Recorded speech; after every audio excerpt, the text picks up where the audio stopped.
Good evening. I invite everyone still in the back room to take a seat. We're gonna start the opening night of the 19th edition of CPDP. It all started in 2007. Look at us now, almost grown up, almost 20. We're gonna have to prepare a cake for next year, so we're thinking about that. I'm gonna keep it short because we have a lot of interesting discussions and talks planned for this evening. I simply like to thank our partner for this evening, the Brussels Privacy Hub, for co-organizing this. Thank you, Sophie.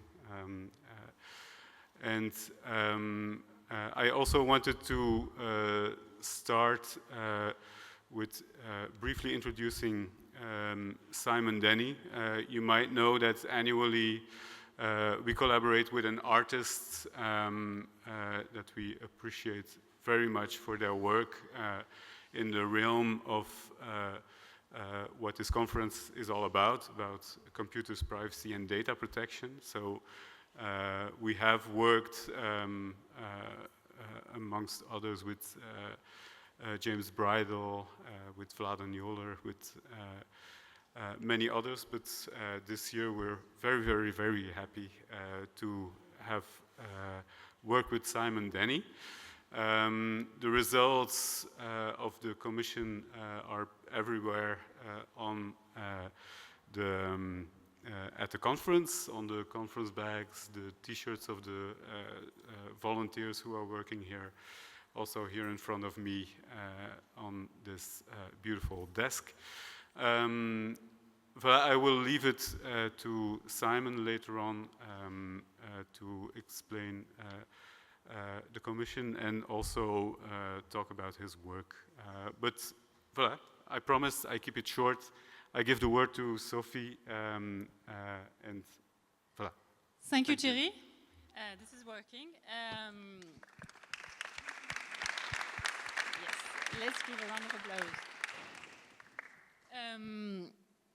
I wanted to do a very, very short introduction just after Thierry's very, very short introduction, just to say that CPDP is not a given. In many ways, I'd say it's actually a gift. It's brought to you by a very small team of superheroes who are able to defend PhDs, run projects, edit books, take pictures, order catering, send a million emails, print name tags all at once. So thank you, team. And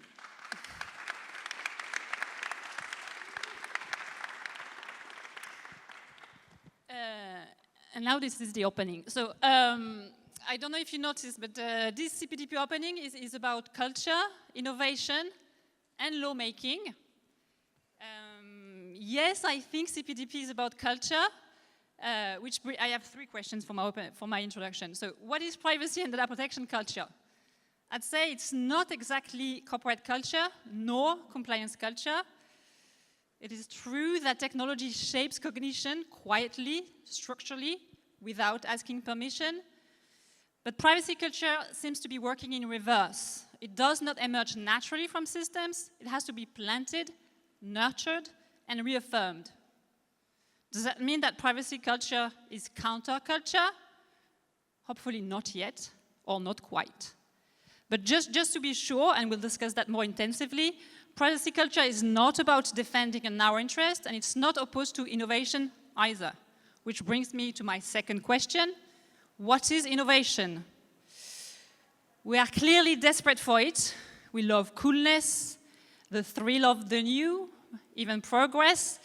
But innovation is one of these very rarely examined word. Actually, we deploy it to end arguments when the discussion should really only start. And I'm very fortunate because I have three guests today to discuss the ins and outs of innovation. Philippe, the lawmaker, Alicia, who is not quite there, I think, the tech founder, Simon, the artist. And so that brings me to my third question. Who is the real innovator? Is it the lonesome cowboy, or maybe an improbable team of very different players? Is that the tech founder who produces the code, or the lawmaker who codifies the rules, or the artist who decodes the manifesto behind the codes with an S? Let's find out, and let's start with the lawmaker. Philippe, yes, take the mic, and thank you so much for having accepted the invitation. Thank you. For being with us this evening. I know that you've refused a much more glamorous invitation to be in Brussels, but we are very glad to have you. And I wanted to ask you, as a very first question, what brought you to digital matters in the first place? It's a long time ago. I was the head of a litigation service in a bank, and I had to deal with the litigation about bank secrecy in France in front of judges, and I had to deal with CNIL in France to do that. So I was quite every week dealing with the CNIL about data protection, privacy, bank secrecy. So it's a long time ago. It was in 2010, so it's 11 years ago. Okay. 17 years ago. 17 years ago, and since then, you fall in love with the. But when I came to the French Parliament, when I was elected, the first text we had in the law commission I was member of was the GDPR, and all my colleagues said GDPR, not fun, not a way to be elected once again in 5 years. So who wants to take the GDPR text? I will. You're crazy. And I did it. And it was very fun. I loved it. And you become one of the most visible voices on digital policy in France. Very well done, I'd say. I work for the CNIL today. I'm part of the CNIL. I was dealing with the CNIL as a sort of client in 2010. I'm now a member of the College of the CNIL, and it's a great honor for me to be in that position. Okay, so if we do a summary, how many hats do you wear, just so that we understand? Member of Parliament and member of the College of the CNIL. Okay, and you also do some actions and I do a personal action in front of the Court of Justice about the data privacy framework. Okay, then let's start with this first facet of your personality and action. So you went, or you've been looking very closely at data transfer, and you chose not only to criticize the framework politically, but then to also challenge it legally. Can you tell us why? I'm really fond of what did Max Schrems with his litigations in front of the Court of Justice. So I wanted to do the same. It was not that easy. Now, as we saw that the data privacy framework was being signed by the European Commission, with France, we asked ourselves how we could put that issue in front of the Court of Justice. And there were two ways to do that. The first one was the way Max Schrems did. It was to have a litigation in France and to have maybe 10 years before coming to the Court of Justice. And the second was to use one of the small articles of the Lisbon Treaty to put the DPF in front of the tribunal of the EU and to see if it could be challenged. And it can only be a personal litigation. So I said I will do it, and I'm going to the tribunal, and it was quite. But the way the delay to go to the tribunal is 2 months after the DPF was signed. So I put all my work in my bag and I went to vacation with that. and came in September with the litigation in front of the court. Okay, and just to be sure, all your friends are lawyers and good lawyers. Some friends are lawyers, helped me, but didn't want to be a part of the litigation because it's not the way, or they were working in law companies or that have American clients. Okay. And just to be very clear, from your perspective, are we dealing with a legal drafting problem, or there is a deeper incompatibility between European fundamental rights framework and US surveillance law? Both of them. There's a legal problem is that the law system in the US and the data protection in the US are not the data protection in EU, and the DPF is not. It's quite the same from the safe harbor of the privacy shield. It's just like Max Schrems says regularly. You take safe harbor and privacy shield, you cut pages in paragraphs, and you put all the paragraphs in another other way, and it's the DPF. It's the same about DPF. It's the same as the safe harbor and the privacy shield. It's not compatible with the way we see data protection in Europe. So there's a legal problem, and there's a fundamental question about data protection, about privacy in the US, and we see it every day with the AI innovation. The way they look at personal data in the US is fundamentally not the way we are using it, and it's the way of Omnibus. We'll talk about Omnibus later, but there's not the same definition about data protection and personal data from the US and the EU. So there's legal problem and fundamental problems. And then still, you might not have chosen the easiest path to litigate. What do you make of the first stage of the litigation? The first step is very important because a number of people, a number of lawyers said you won't be able to go in front of the tribunal. They will say you are not able to go in front of the tribunal. And the tribunal said, you're not right, but you have the right to go in front of the tribunal. So the first step was to be receivable. I don't know how to say it in English. Admissible.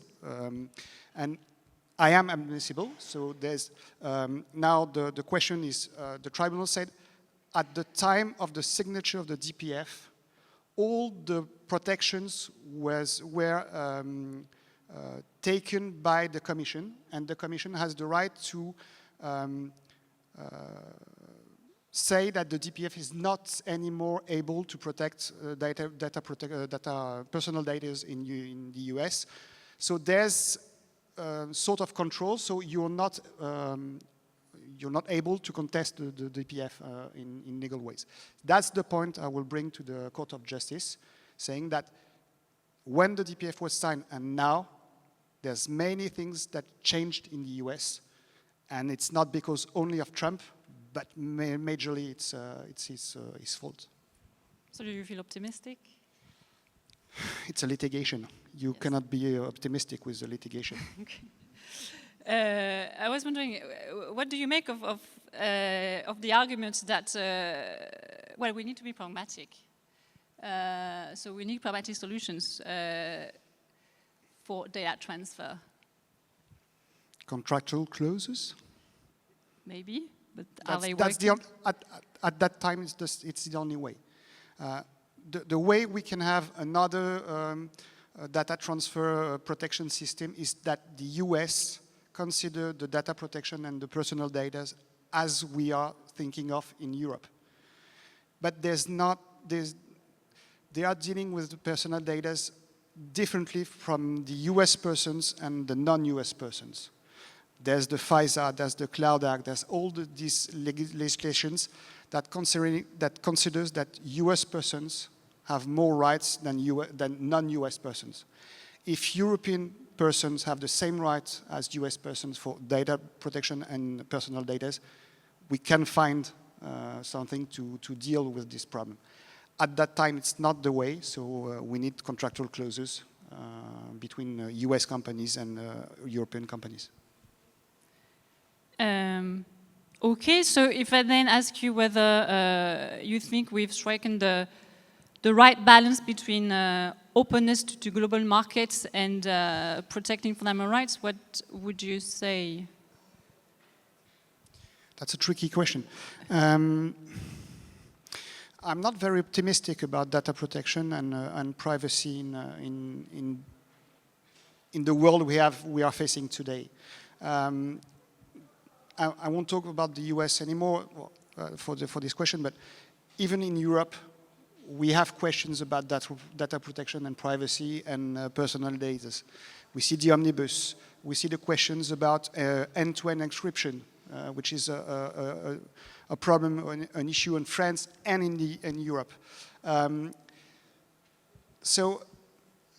we have issues with AI and personal data. So we have to find another way of dealing with personal data, but we do not have to, I don't say how to put our values aside and step on. We need to have those values, to defend the values, and to have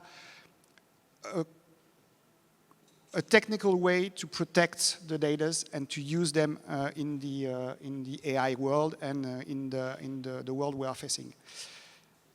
And it's not the way I think that lawmakers should involve in the problem. We have to have technical solutions and then soft law, and then the lawmakers can put those soft laws in the code. And I think that lawmakers are not the best people to make laws about technical solutions, about data protections at this time. Okay. Well, let's go back to the lawmakers in a minute, but I wanted to bring you on the territory of the enforcers, the DPAs, given that you mentioned CNIL, because enforcement is very often pointed at as saying that this is not working because we don't have enough enforcement. So when you look at CNIL, for example, what do you make of its role? And does it have the right tools and sufficient resources to do its job? No, there's not. CNIL is kind of it's an old organization. It was one of the first organizations about data protection in Europe. And its first role was in France to to be consulted about laws, decrets. It's that I don't know how to say that in English, but all the things that the government wants to enforce to put in the codes in France have to be brought in front of the CNIL, and she says if she's okay or not okay, if there's something to say. And it's 80% of the work of the CNIL. 300 people, 30 millions of budget, and 80% of the job is to be consulted by the government about the laws and the decree and all that. There's only 20% of the activities about enforcement. So that's a narrow part, and that's not enough.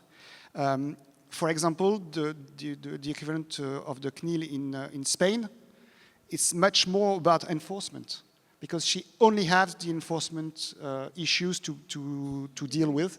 There's no way the Spanish government asked the Spain CNIL to have minds about the laws or the decree. So in France, CNIL is not able to be as to do the enforcement as it should be. And that's a huge question, because we are facing a lot of cyber threats in France about, for the past 2 years. We are on the podium of the most attacked countries in the world. And the state's information systems are, I don't know how to say, so ancient, so old that the leaks are quite every day. And the CNIL has not the budget and not the people to enforce the GDPR in France for the state. Okay, so if you had to, I mean, define success for the CNIL, what would you say? Reduce the part of the consultation about laws and decrees for at least 50% in the first step and 30% for a second step, and to be about enforcement for the huge part of its activity. And we have so much work in France about cyber threats and leaks of personal data that the CNIL has worked for the 10 or 20 next years. Okay, and do you have anything to say about the one-stop shop model that we have in the EU? I'm not so expert on that point. So maybe Joker. Okay, that's fine. I have two. You said. Okay, two. Let's go to lawmaking then, and try to understand what have been your priorities in the French National Assembly when it comes to digital matters. We had GDPR in 2017 and 2018. It was the first major step about lawmaking, and it was a success in France. Before 2017, nobody talked about GDPR, and when you went to the French Parliament, it was a matter of for all companies and for organizations, so it was a success. And then we had discussions about laws in France, such as SREN. SREN is to protect and secure the digital environment in France, about the cloud, with the SecNum cloud norm in France. And we are dealing with major discussions about social networks and the age of the children to go and to have accounts on networks. So these are the most important issues we have in the Parliament for the 5 past years.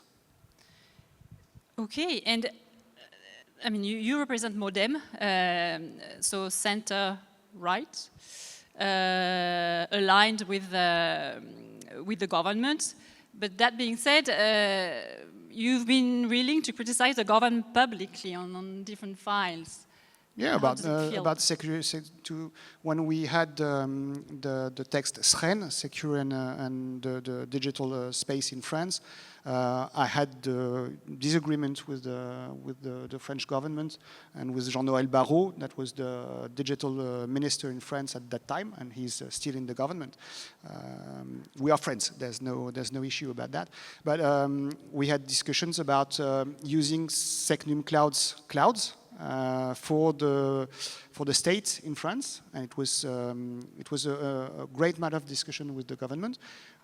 I do not agree with the question about having leaks in our capacity to break end-to-end encryption in France for the police in France, and it's a matter of discussion with the Ministry of Homeland Security, Homeland Minister. I think it's said like that. And we are dealing with this problem. I have an appointment with him the past week, and we will see next week another time about this subject. And it's very important because we had you had in Europe the same discussion about end-to-end encryption matter. With the Child Abuse, I don't know how to say it in English, Child Abuse Act, I don't know how it was said, but we had the discussion. And on anti-encryption, and I wanted you to speak a little bit about implementation of the NIS2 directive. For the NIS2 directive, we are late in France because it it has to be applied in France from October 2024, and we are in 26, and we don't have the law in France. We do not have the law because in that law proposal, the Senate introduced a sentence that says that the government is not able to break end-to-end encryption. And the Homeland Minister is not okay with that point. The secret services are not okay with that point. And we are dealing with the discussion about this point. And because it is in the proposal, the government says you don't have to do the work in the parliament unless we have a deal on that point. And the deal is not found till 2 years, so we are waiting. I had the Prime Minister on the phone for last month saying that we will examine the bill in July, normally. Okay, so we still haven't, a solution for that. But if let's zoom out. What is the biggest misconception that lawmakers have about technology regulation that you are fighting against and against and against? I think that lawmakers are looking at technological problems with glasses from the past. End-to-end encryption, for example, is one of the is an example. A lot of police officers are say to me that they are regretting the way they could intercept communications with ancient telephones, not with the smartphones, but with the phone you have with the cable. And they want to have back what they don't have now with the smartphones. So they are looking for issues of the present and the future times with ancient glasses. And that's a very important problem. The technique with smartphones and digital is that there's no frontier anymore. It's not the same frontier.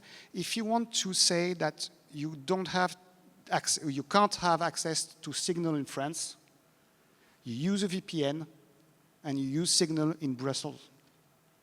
There's no way to force French citizens not to use signal.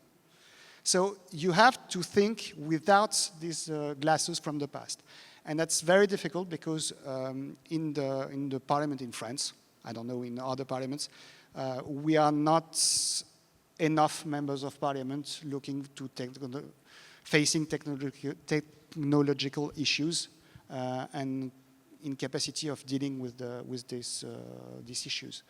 For the NIS2 directive, we are 30 in the special commission about the law.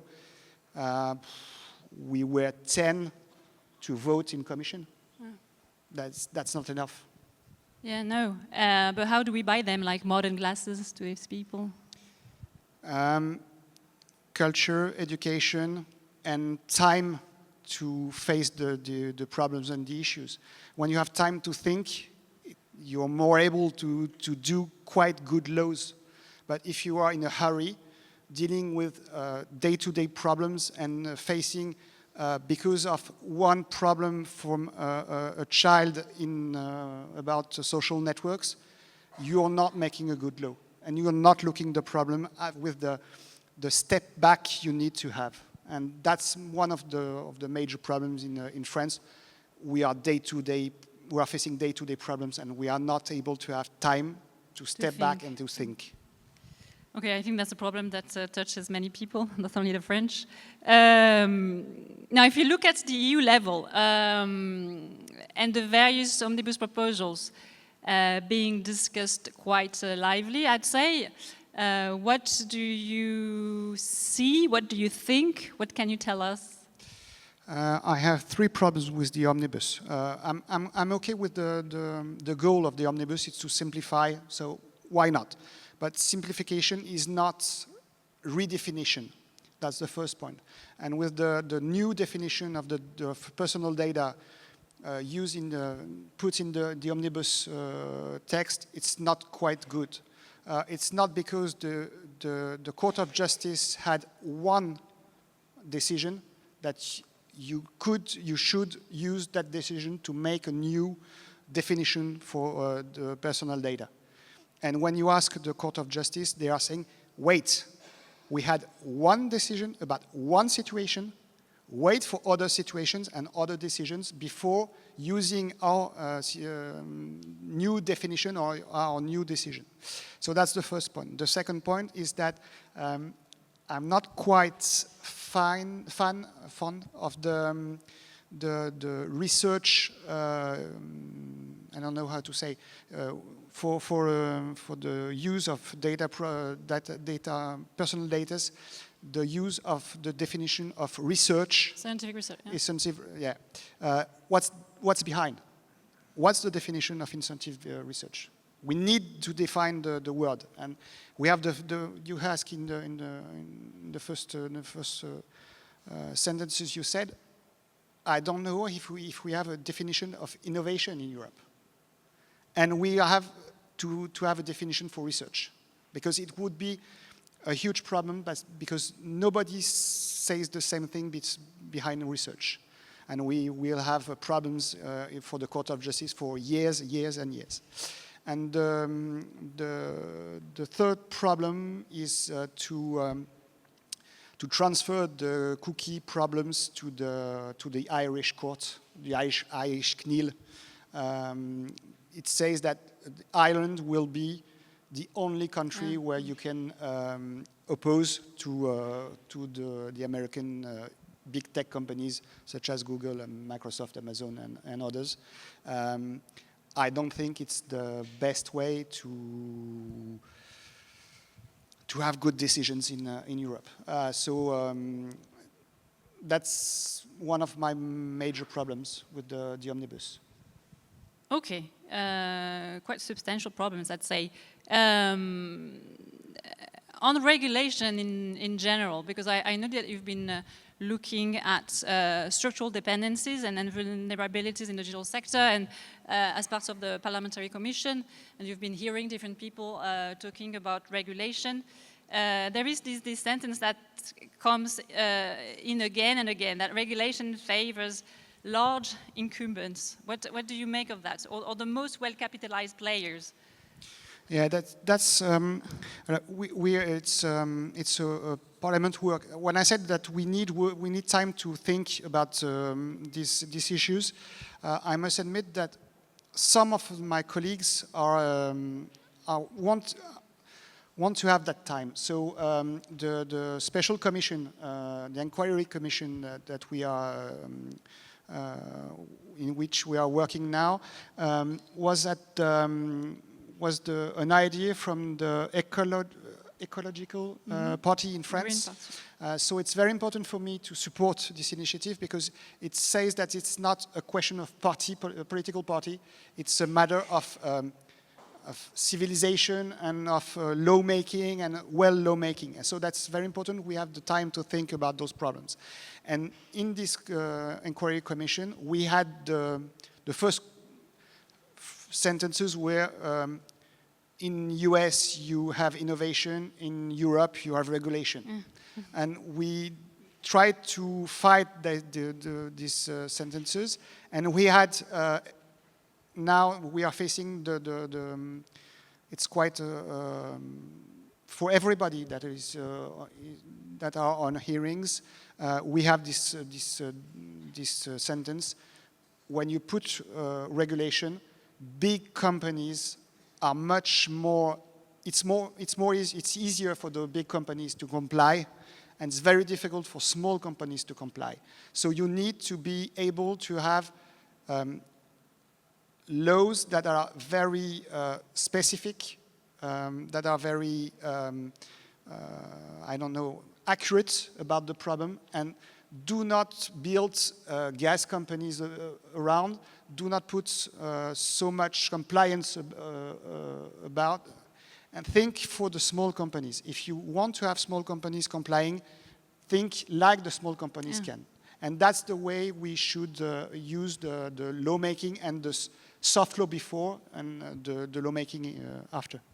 Okay, so we still need laws, but we need to be a little bit more precise. Yeah, and step that's into the point. Yeah. Okay, and step into the shoes of the small players. For example, it's when you have in the GDPR we had definitions that are not so precise, and we need to look at what the Court of Justice says. You need people to be able to read decisions from the Court of Justice quite every day. When you're a small company, it's not able. When you're Google or Microsoft, you have a law service that can use and read all these decisions quite every day.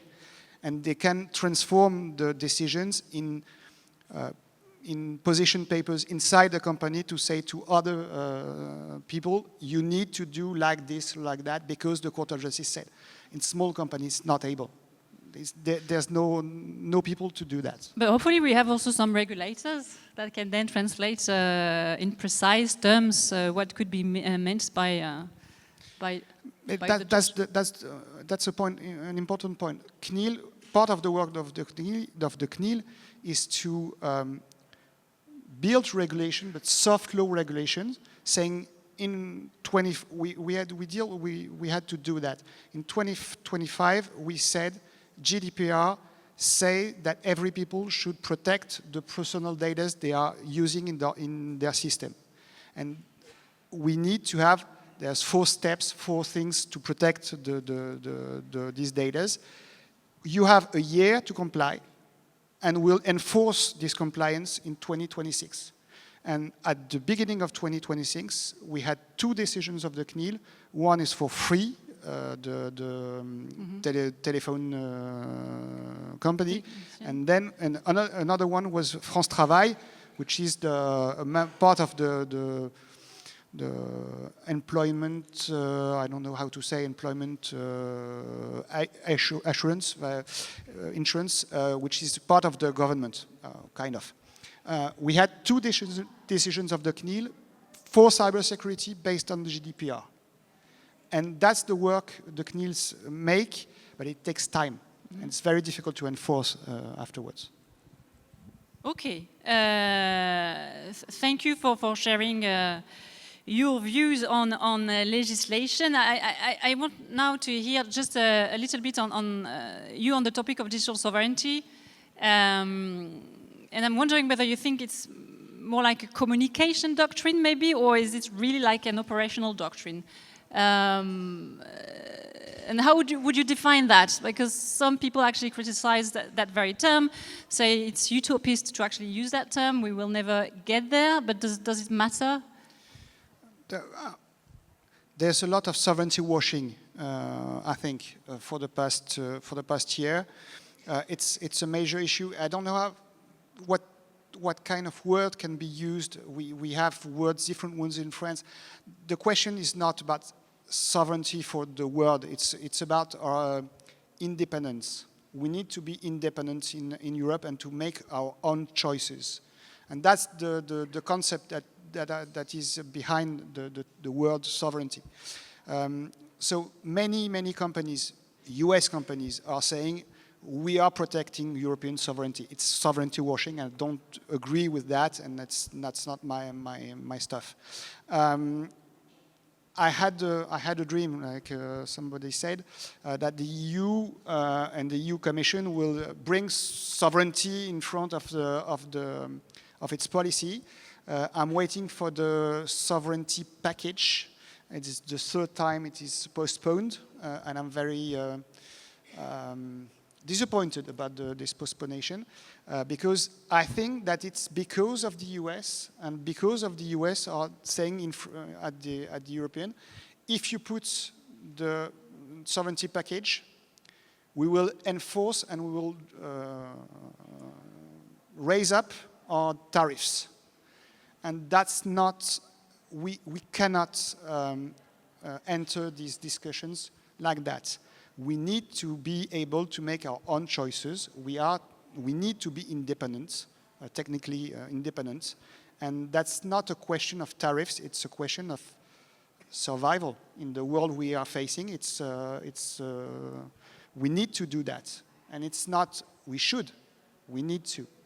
And I don't agree with the sovereignty washing as we have, but every new thing that the Commission makes about sovereignty will be a great thing.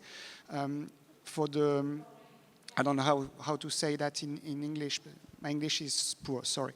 But you had 4 clouders that have been flagged by the European Commission as sovereign clouds to be used by the European institutions. That's a good idea. That's the way we should do it. And it was a huge, it was 200 millions, I think, I don't know how to say that, but it was a huge amount of money, and it's very important to have these solutions brought by the European Commission because it will be the basis for the technological independence of Europe. Okay, even if there is no perfect independence, there won't be. Even the Americans don't have really huge 100% independence. They are for chips. We have the only company that is able to build the chips for the Americans in the Netherlands. So there's a question about it.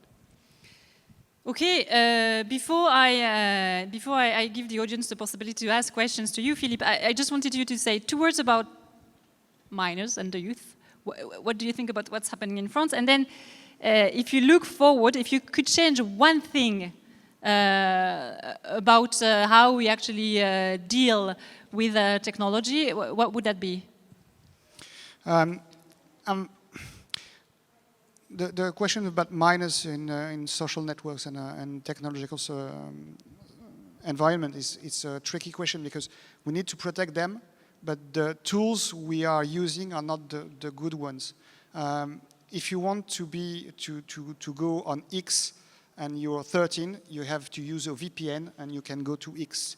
So the question will be: do we need to have VPNs, or do we need to say no to VPNs? That's a question that is emerging in France. And that's not a good solution because we need VPNs for the cybersecurity, for many things. So when we have a problem, we are not, that's why I said formally, we are not taking enough time to think about all the solutions that are brought. One of the solutions is the digital identity, and I think it will be the solution for all this situation. But we need to build a strong digital identity, a strong identity wallets. So it's not ready yet. And we are not ready yet. Okay, so you are not exactly supporting very actively what the government is trying to do? In France, no. No, okay. Okay, and then if you had to change anything, what would that be? To change the DPF.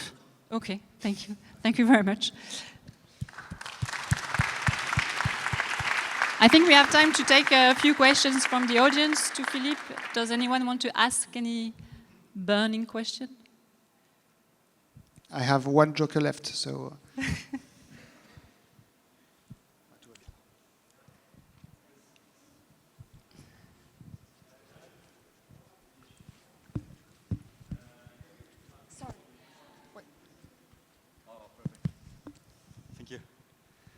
Okay. Wow. Thank you for the conference, dear deputy. And so I'm Lucas. I'm a founder of a French startup in the compliance, GDPR compliance field. And I was wondering, like, how do you see the cooperation with private companies? Like, how private companies can not just comply but enforce, GDPR? I'm thinking of the example of Apple, who created a panic with its ITP measure to block, third-party cookies and first-party cookies. And so I'm wondering if, like, companies should participate in the discussions and maybe, like, help legal authorities to enforce the law? I think that we need lawmakers, we need to hear and to ask you what solutions can be the best. And then we have to decide. But we need to talk. And in France, as in Europe, I think when politicians and companies, ecosystems are talking, it's seen as an influence from the ecosystem to the lawmaker. But if you put 5 lawmakers in a room, they'll find a solution. It would be the worst solution in the world. Because we have the ability to think as, like I said, like if the world was all in the room, and if we are right, the 5 of us, we need to talk, we need to have discussions, we need to go in your companies to see how you work, what is innovation. We need to go to in labs, in universities to see the solutions that are not quite at the scale, but that can be at the scale in 3, 5, 10 years. We need to have these discussions, and that's the best way to do it. We should do it with transparency. You ask an interview. I come to your company. We talk. Everybody can say see about what we talked and so on. But we need to talk, and that's the best way to do. Okay, thank you.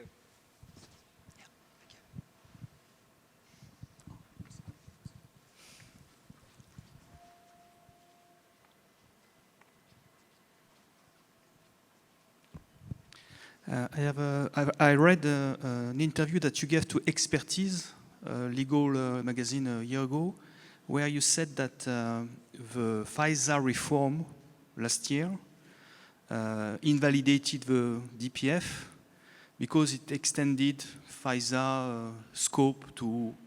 But can you give more details? Because I work for a company called Cisco, and you mentioned this company in the article. So.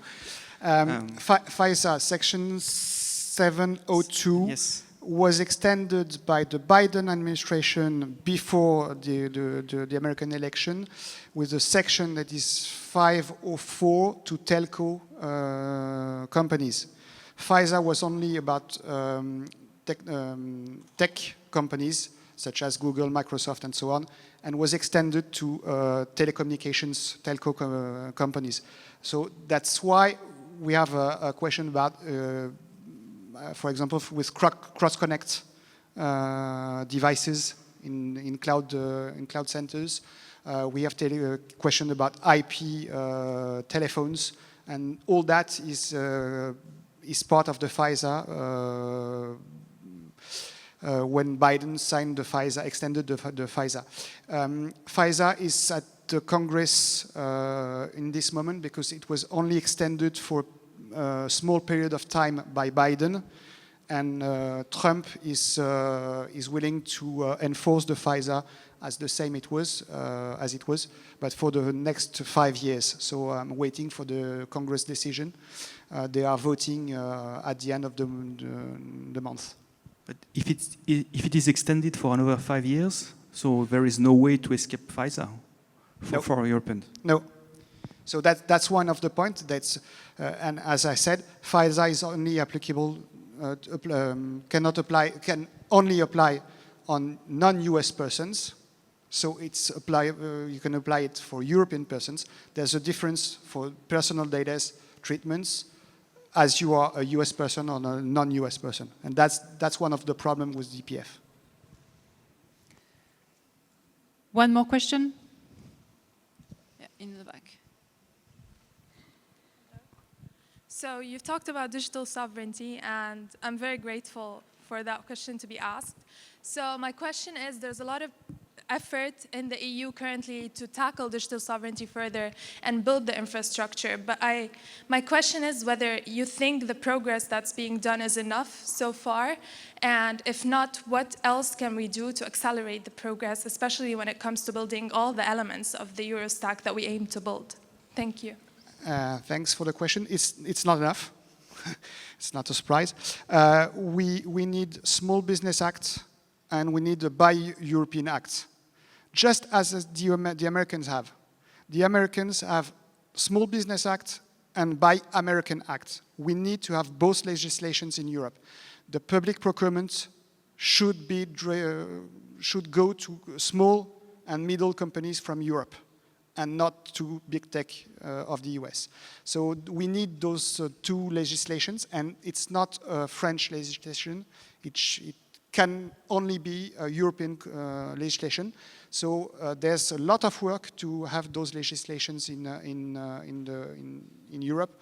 We need to have a commission that is strong enough to say to the Americans, stop, we are doing exactly the same as you do, so don't influence us the bad way, but support us with these legislations, because in the future, the US will need Europeans to help them in the world we are facing. So I think it's the only solution we have to be able to be independent and to continue to make our own choices. Okay, thank you so much. Thank you again, Philippe, for coming to us. Thank you. And have a safe trip back to Paris.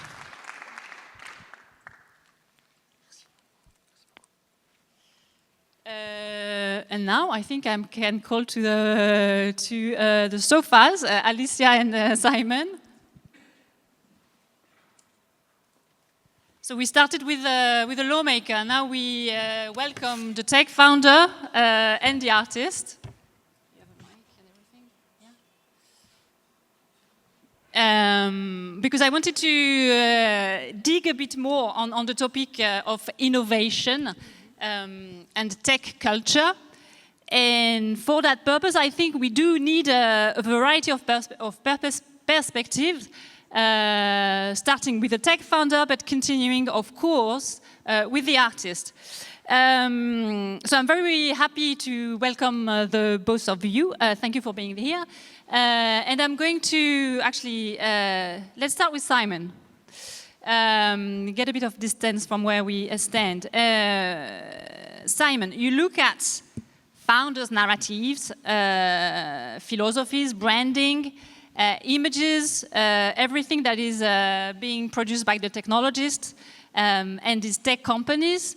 Why? And then what made you look at this particular territory? Well, first of all, thank you for inviting me here, and it's an honor to be on stage with both of you, and also thanks to the community here for including artists in the process. I think that's also really an honor to be able to design part of the look and feel of the conference. That's a huge thing for me, so thanks for including me at first. It's not always that artists' voices are valued in this context in quite the same way. So, what brought me to looking at founders? It was basically being a user first. You know, I grew up in New Zealand. Maybe you can tell by my accent. I moved to Germany at some point, and when I moved as a young student, I realized that the only thing that I really wanted to take with me was a laptop and a phone. Actually, this was prior to smartphones, so it wasn't even really a phone. You know. And then I just realized that everything I was doing, from education to recreation to communication, was going through this kind of device. And I was like, well, what the hell is this device? Who made it?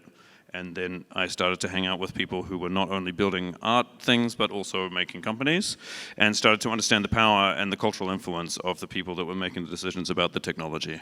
So it was about, I guess, recognizing and realizing as a user that cultural decisions were made upstream of my role, and more in the role of people defining companies that had scale and power and impact beyond anything else. Well, that was maybe my... Okay. Well, thank you, Simon. And Alicia, you co-founded Libellium, a tech company in the IoT and smart city sector. For many years now, you've been leading that company. If you had to describe to my audience what you do to someone who has not heard of you before, what would you say? Well, thanks again also for bringing me in here today. It's an honor to speak at this conference. To make it very simple, Libellium is a company that transforms data into decisions. We connect sensors that make a bridge between the physical world to the digital one. And if you want to have an example, we can create, thanks to sensors, we can create the digital twin of the pollution air in a city. And thanks to the technology that we develop, we can play with that digital twin of pollution and simulate the kind of measures that could be most efficient and to fight that pollution and what the outcome would be without investing first. Okay, so here's my question. Is tech an industry, a culture, an ideology, all of three, or maybe something else? Simon first. So I guess maybe it was implied in my first response. I think because of its scale and influence, it's all of those things. Okay. It's both an industry first, but by its industrial scale and influence, it becomes a cultural vector and even full of cultural artifacts. And ideology is present in all of those things, I guess, in the kind of protocols that are designed and in the way that they're lived and transmuted. But I would say it's also not always a fixed ideology, and maybe that's also the hopeful part, that ideologies in the tech sector have been many and various and have also changed over time, I would say. So, I don't know. Let's see if Alicia agrees.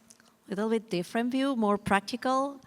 I think it's a tool that for sure creates an industry, impacts in the culture, and some people maybe even confuse it with ideology. But don't make a confusion with the brick and the cathedral, because that's what the technology is.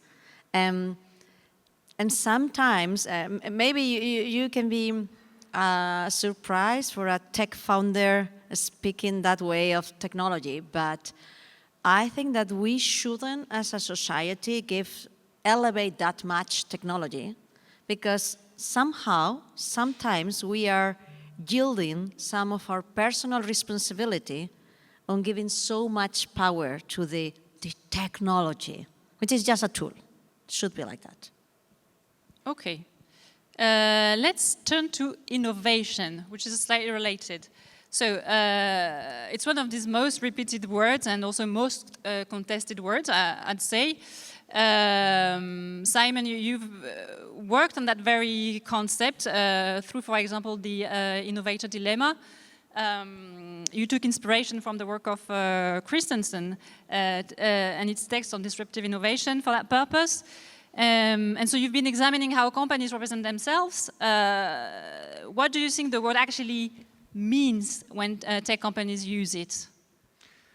I think it gets constantly redefined, and it's somewhat locally defined. I imagine that your definition of innovation would not match some of the people that I make exhibitions about definitions. And it's also a contested area. I think recently I've been looking into companies that say they do the same thing as your company, actually. Companies like Palantir, they also say that they take data and make it actionable in the world using technology. They also claim that technology is a tool, by the way. But Alex Karp wrote this book recently called The Technological Republic, and this is all about changing the definition for what innovation supposedly means for those entrepreneurs. It says the innovation of yesteryear, like making consumer apps, is nonsense and totally frivolous and even useless, and the only thing that really matters is something more existential, like creating systems for weapons, et cetera, et cetera. So I think innovation is constantly used, but it means different things and different metrics get applied to it over time. Alicia, if we forget about the pitch decks and we look at the day-to-day work at Libellium, what does innovation mean? I think in a very simple way, think new everything, rethink processes constantly, because that's the only way to move forward. Don't take anything for granted, and try to make it always cheaper and better. That's a very simple definition for innovation at Libellium. Okay, so is this still a useful concept or not? Or has it been too much captured by tech marketing and therefore should be replaced or abandoned? I mean, I would say your version of innovation is that you just said is also true for most people trying to work on products. That's like a kind of close to product definition of innovation, and that is, of course, has a lot of value in it. Within a certain lane, one wants to make things quicker, faster, cheaper, etc. But of course, it's always for whom, by what metric, da da da da. That's the second order things that I think are the most contested rather than the simple definition. Yeah, I think it's also a word that has said so many times with so many definitions that maybe has lost all the real meaning. When everyone can redefine or say innovation, to me it means, I don't think that that word can have any real meaning anymore. So we agree it's about metrics. Okay. Okay, then let's try to look at what the tech founder is. It's often presented as a visionary or a messianic figure, I would say. And in particular, that's the case if we look at your work, Simon, and the founder's paradox, for example. You use visual language and of board games to examine competing political visions around figures like Peter Thiel, for example. And you try to map the ideology against more collective alternatives. What does the dominance of this founder mythology reveal about the ideology underlying the tech industry? Well, I think this is, connecting back to what I just said about things being local and very specific formations, being more useful. Having said that, somebody like Thiel has a lot of scale and a lot of appeal. I think we all want individuals to stand in for things. As an artist, I'm the same. People want me to kind of represent the values behind my work. It's a very tangible format if you're a person standing for a thing. And the Thielverse has a lot of scale, right? It comes from a very local place, but because of its geopolitical position, but also its mimetic abilities, I would say, that version of the founder that is described in 0 to 1, one of his very influential texts, which I see on companies' desks from here to China to the South Pacific. I think this has come to mean a certain different type of company and maybe the standard fantasy about a founder. A founder today is also like maybe an influencer and a kind of cultural meme generator as well. And I think these are the things that are defined best. I read this one great article by this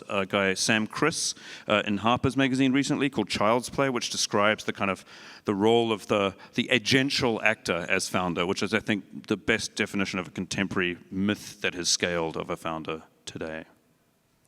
Alicia, do you recognize yourself in this very powerful archetype? I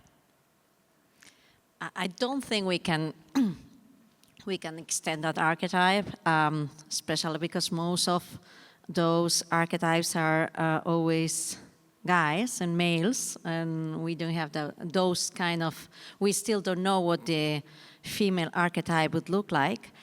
But what I think is that mythology. I agree that mythology exists, and I have a reflection here on the usual, the relation between cause and effect, and how do entrepreneurs understand that.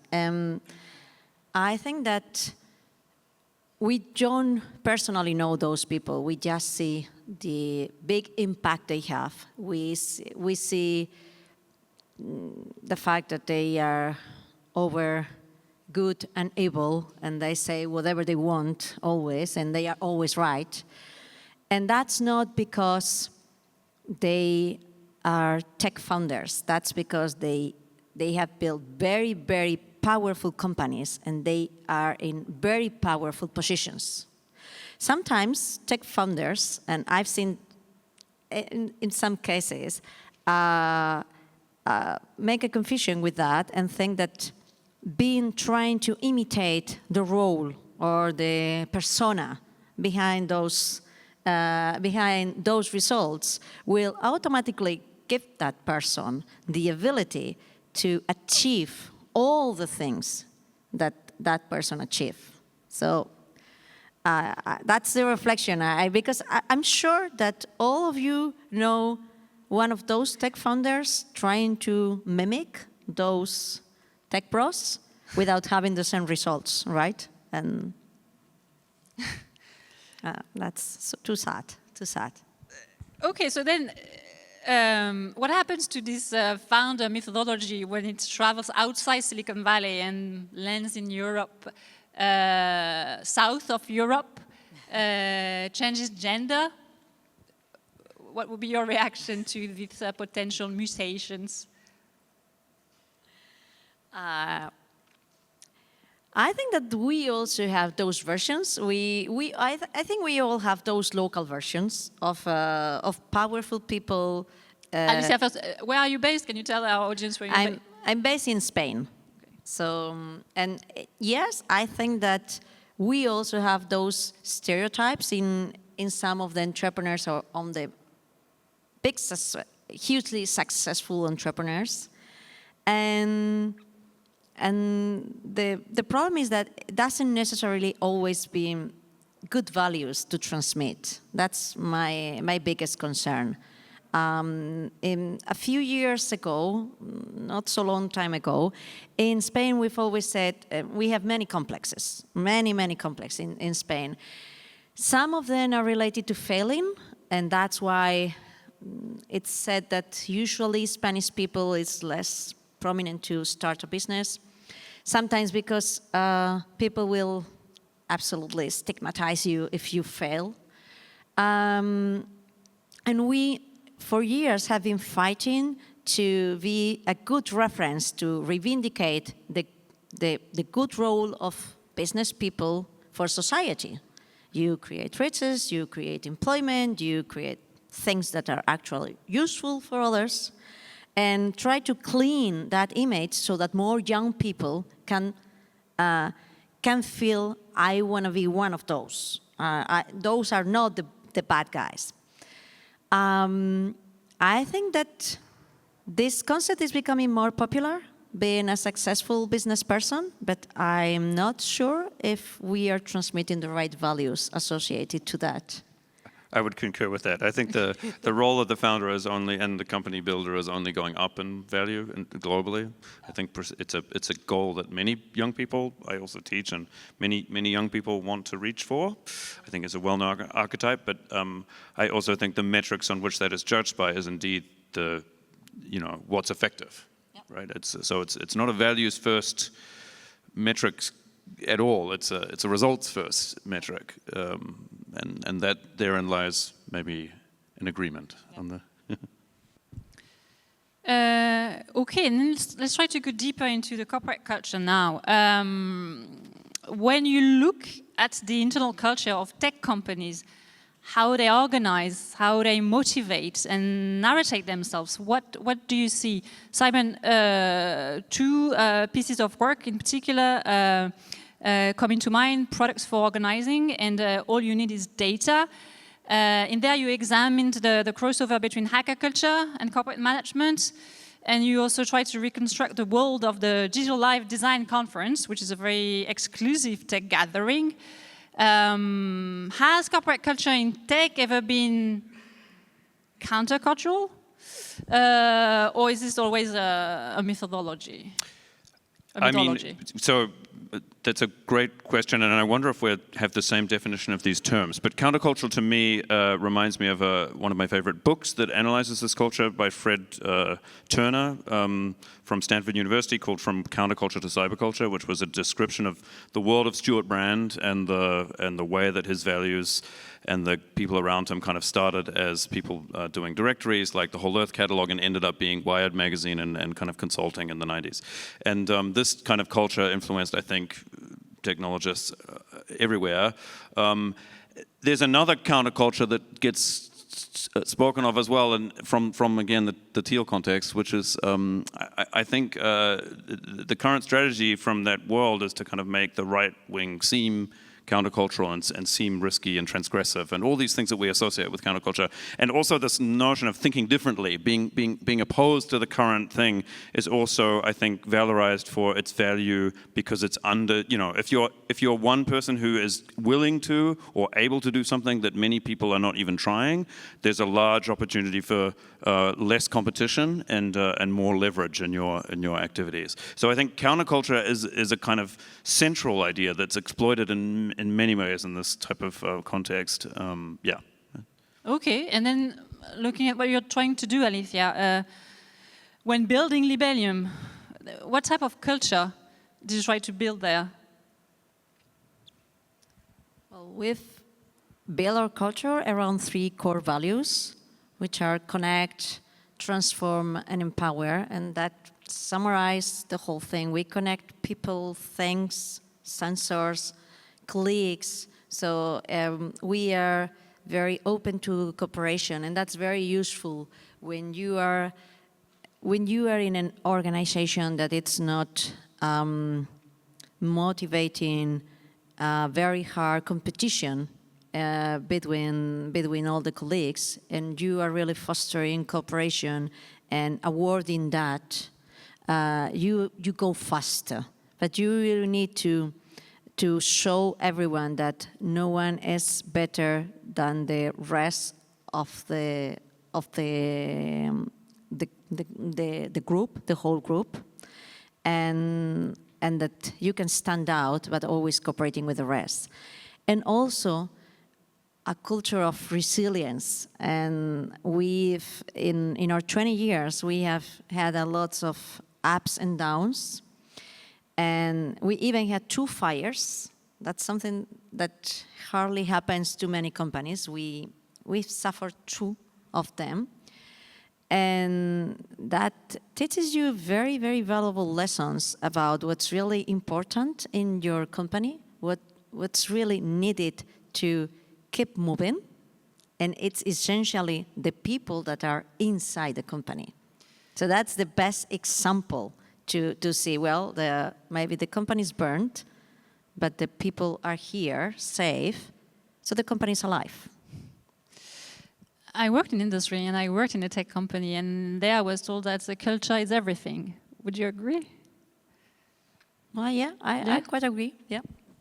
I think that's it's a very familiar phrase, right? That's a mantra, maybe. Okay, now of course this is a policy conference, and some of us study regulation quite extensively, and it's very interesting that actually, Simon, you've been looking at regulation very closely, actually. I can mention 2 pieces of work, Feedback as a Service and the Regulation Series.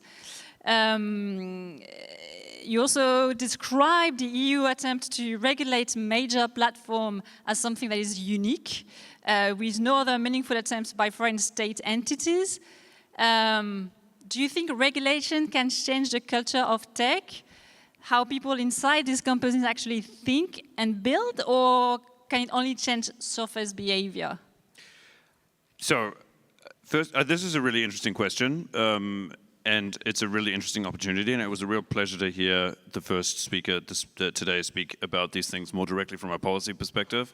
I went into the EU Parliament and actually did some performances where I kind of attended sessions and gave them feedback as kind of graphic facilitation. These are some of the results that I did. I also made some sculptures directly out of regulated documents, a kind of a relief. But I think,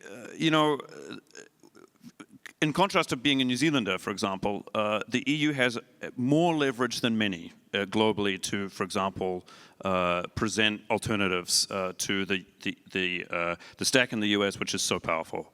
And so I think even the fact that there exists the opportunity to present some kind of pushback to that all-powerful thing is amazing. But as you were highlighting in the previous conversation, there are problems with that too. I've heard people who are very pro this the stack of building European-owned companies and things like that, saying that some of the results of something like GDPR was also kind of domesticating and making it more possible for companies in Europe to become even more reliant and embedded on American stacks if it meant some very low bar things in terms of privacy, which I thought was an interesting challenge. I also thought that this threat of tariffs that was mentioned earlier, I agree with the previous speaker that one shouldn't shy away from that. They've already been used, right? So maybe the teeth. I heard Cory Doctorow say this. That maybe the teeth in the tariff threat is less than it could have been. So maybe more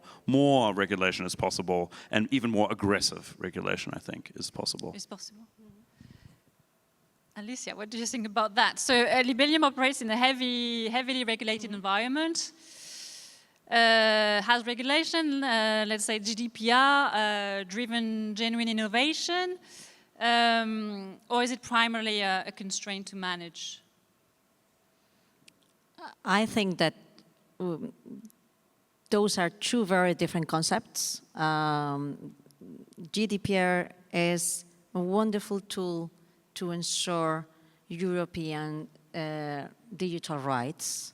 And that's something that has ensured that a whole industry and a whole ecosystem was aware of data privacy first.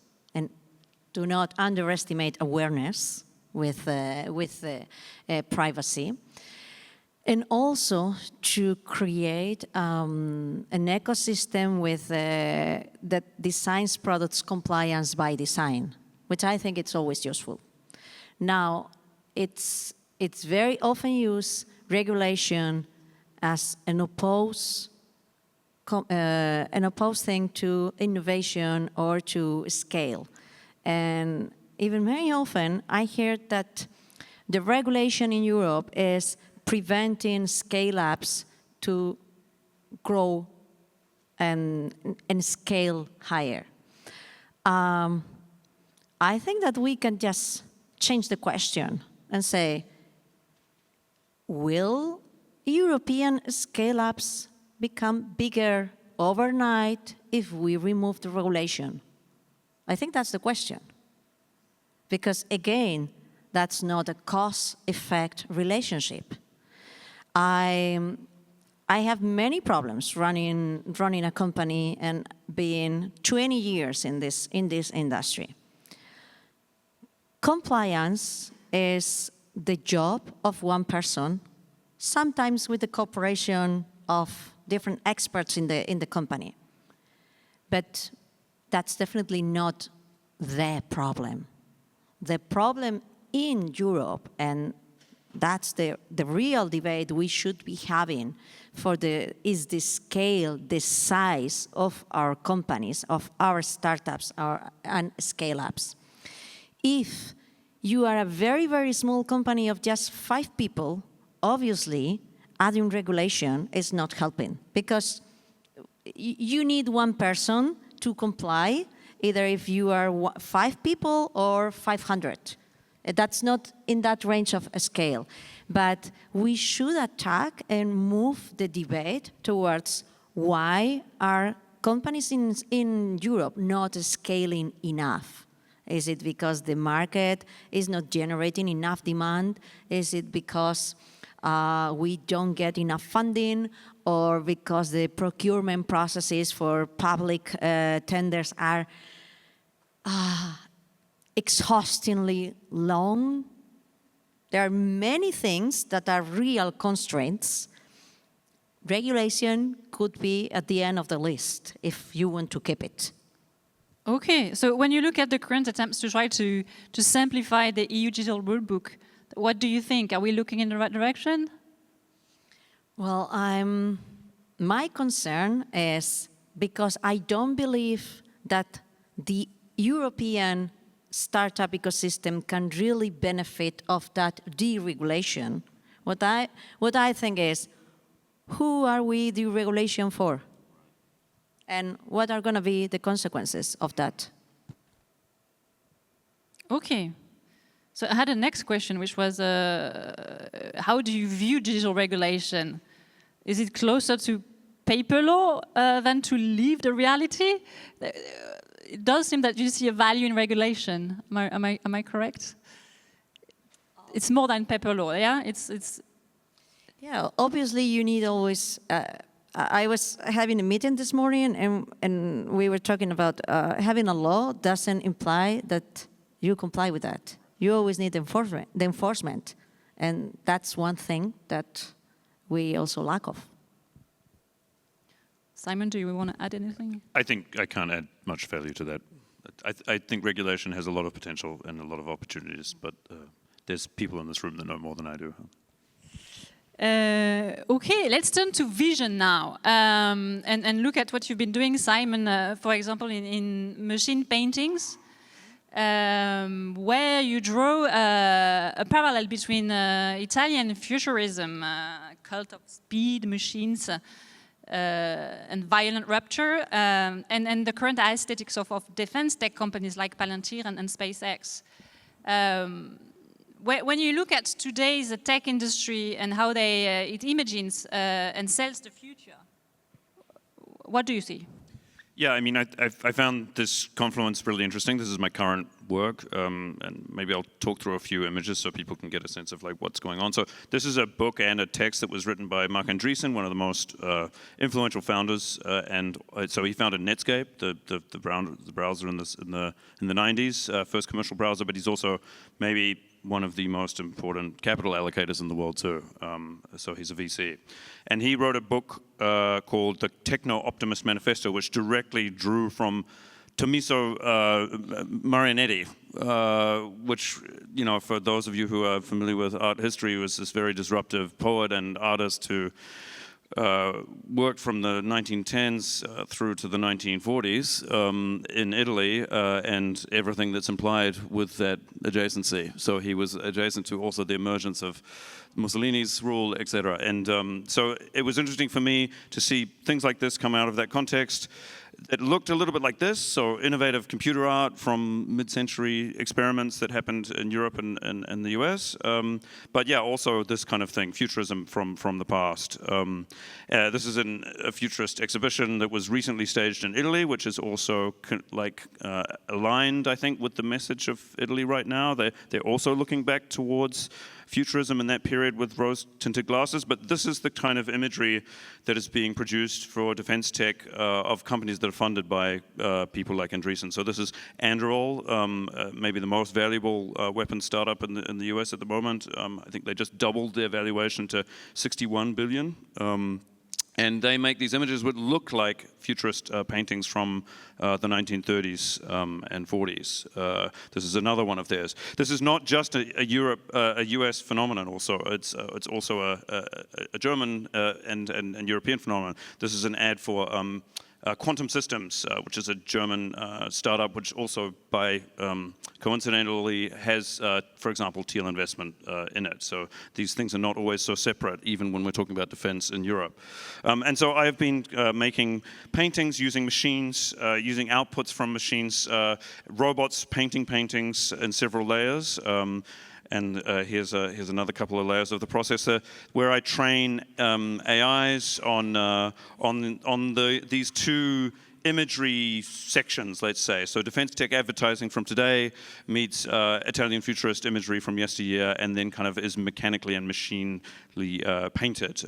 Some are more direct translations, like this one looks a lot like the Quantum Systems thing, but this is more like another thing where, you know, the kind of it looked somehow like advertising of today and something of things of yesteryear. So I've staged these. This show's in Venice at the moment.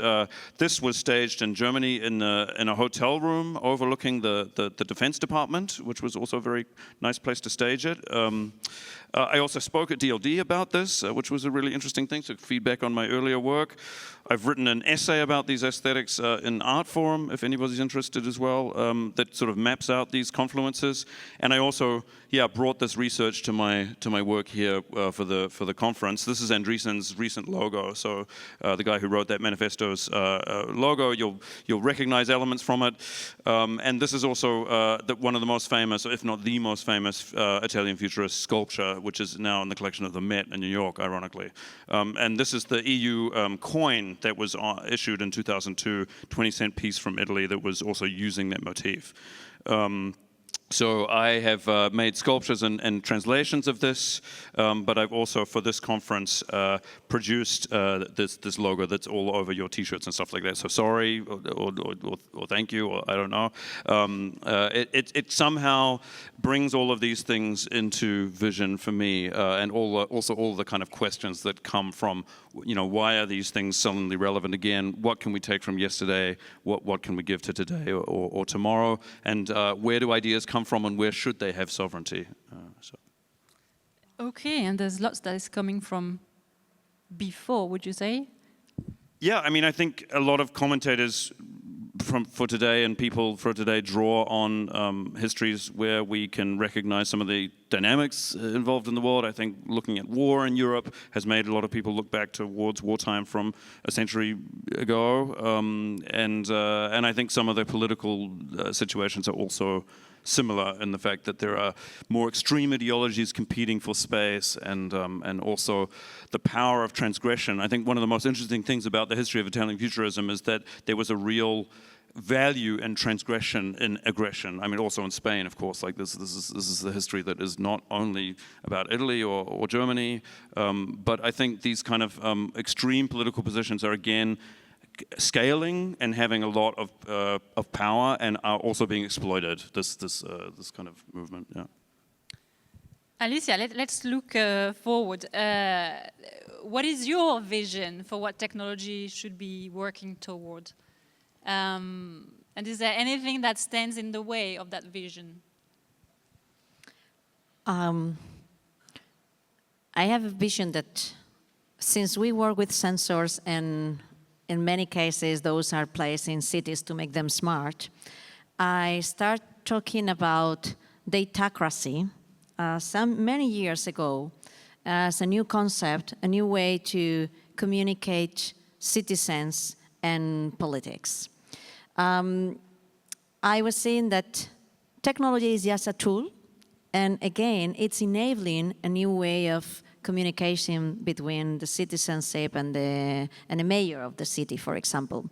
So the fact that you can have sensors and data everywhere to make decisions, more informed decisions, shouldn't be just a tool to make those decisions better, but a tool to make those decisions more transparent and more technical against ideology. And we see a lot of ideology in many decisions often, especially related to climate.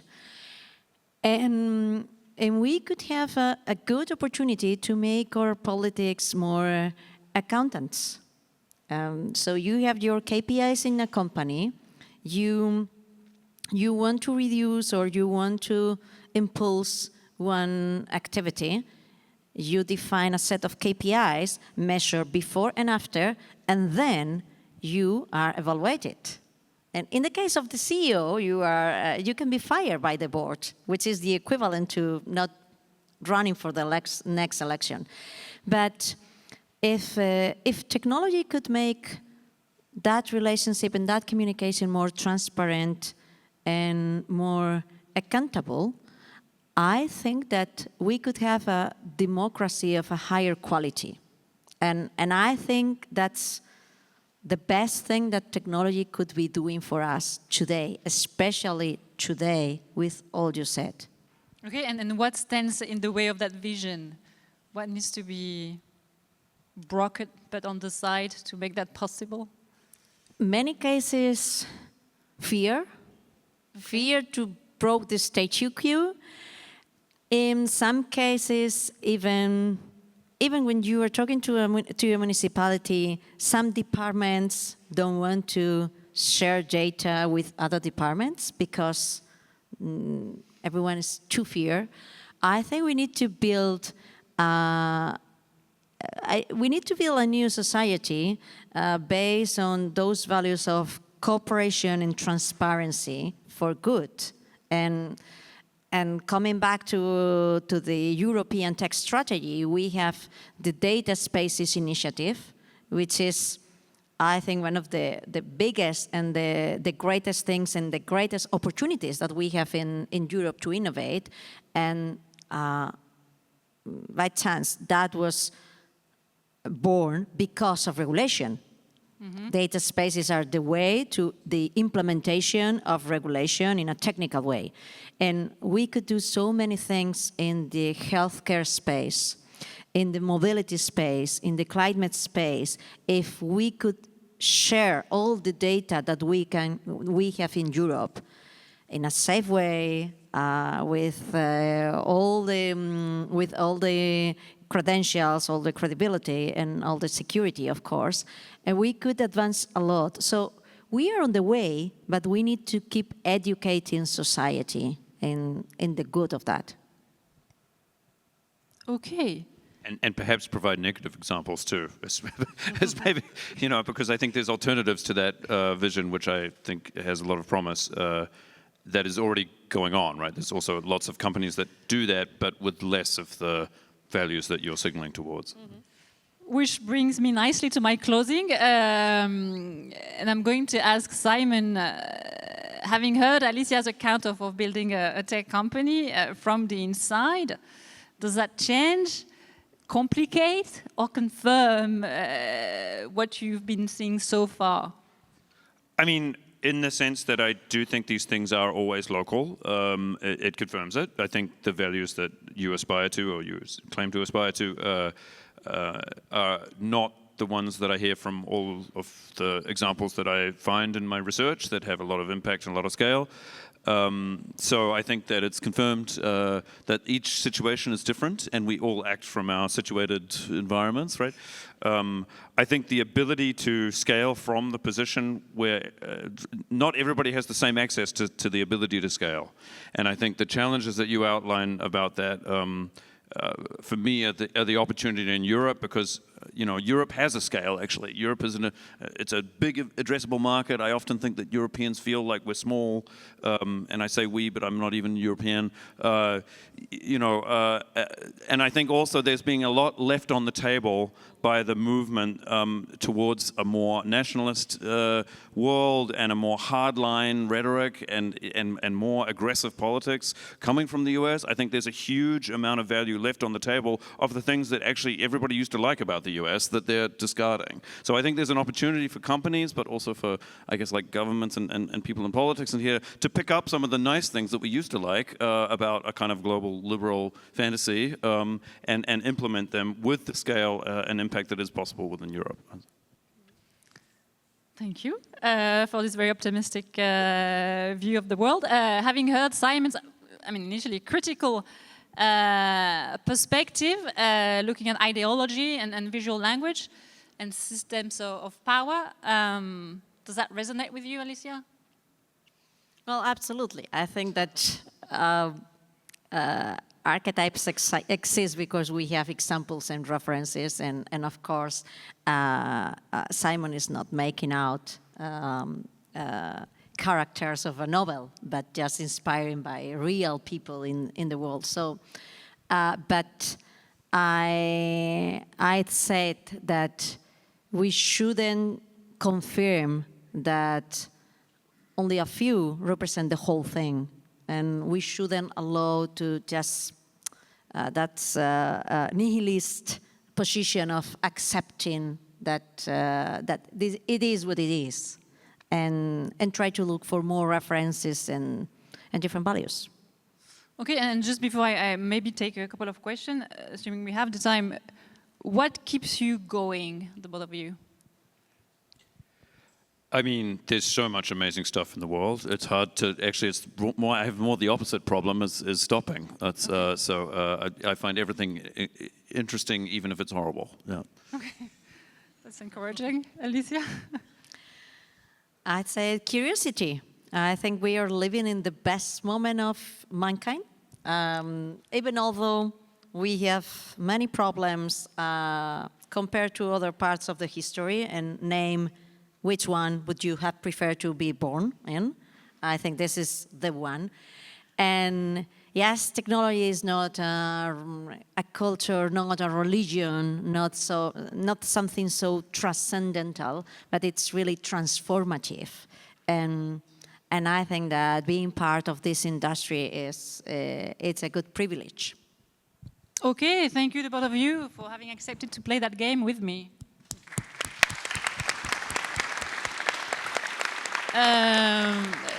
Before we all go and drink some bubbles, do you want to ask some questions to my guests?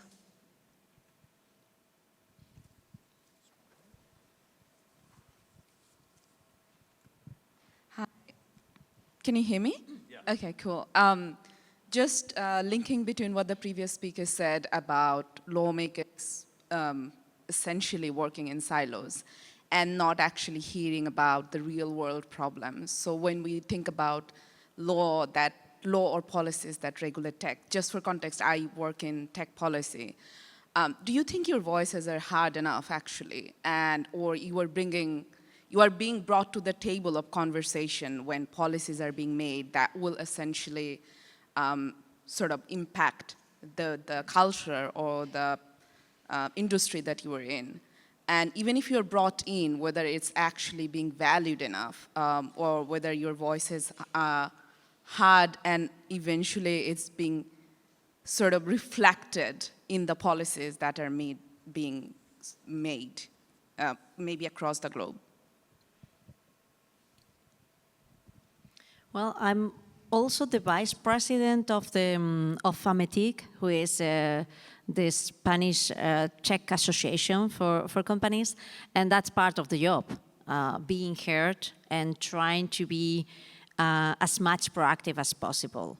I would say that, yes, it's more often in our side to try to approach the lawmakers and try to make comments, make workshops with them, trying to collect all the feeling in the industry. And I think that it's more in our side than in theirs. But when you manage to have that conversation, it's usually very productive, what I think. So we should look for more communication spaces for companies and lawmakers to ensure that we have a continuous dialogue, not a one-off when we are releasing a new act. Do you have any comments? Just let us know. No, I think we should be involved. We should write the path together. And I think from my side, I would also agree with our first speaker, our parliamentary representative, who called for the value of culture in terms of making people aware of things and describing how stuff feels. I think culture is very good at doing that and is often quoted also by conservatives, and actually weirdly now more by conservatives, I would say, as being culture is upstream from other things. So you get a cultural thing, and then a lot of people will come into contact with it in a powerful and affecting way. So I think more cultural people should be at the table also in these situations, and more resources should go into cultural translations of things. Otherwise, things get so abstract. People need to feel things. And I think culture's job is really good at that. And when we're closer to the conversation, even people making culture are better informed and can play a more active role and a better role. One last question, maybe?